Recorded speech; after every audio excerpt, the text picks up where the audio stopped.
Yaani anapokuja for the first time anakuja kuapproach wewe kwamba amekupenda, anaeleza feelings zake. Wewe unajua kwamba huyu amekuja for the permanent life or temporary. Mfano, wewe umenifuata. Mambo poa. Mzima unaelekea kwenda simu fulani, namba yako ya simu. Ni mawili, mwingine anataka kuanzia namba yako ya simu, au mwingine anakuambia dada nimekupenda, namba kampani yako.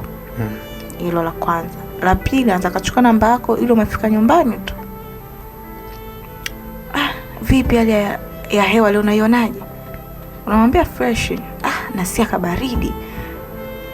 Na unampa pole. Mwisho siku anakuambia, "Njoo basi unikande miguu." Asa mtu siku hiyo lisaa limepita kama limoja. Hebu niambie. Hata kama ni wa kweli wa maisha yako, unaweza kama ni wa kweli?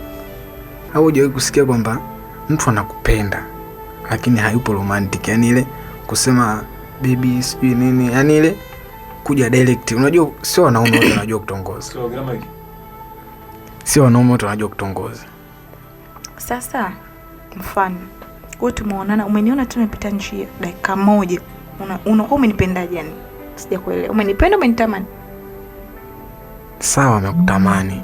Lakini sasa ile swala la kutongoza wewe linakuwa ni gumu. Kwa hiyo itabidi tu aseme tu japokuwa amekupenda wewe, lakini sasa hana maneno yale ya romantic kweli. Unajua kutongoza ni kipaji. Hata kama sio kipaji, kuna unakuta mwanaume, nisha kushuhudia mwanaume unakuta anajipanga.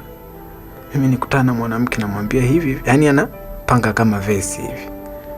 Je, sasa akija kama pale akakwambia mambo usipomjibu, vile vitu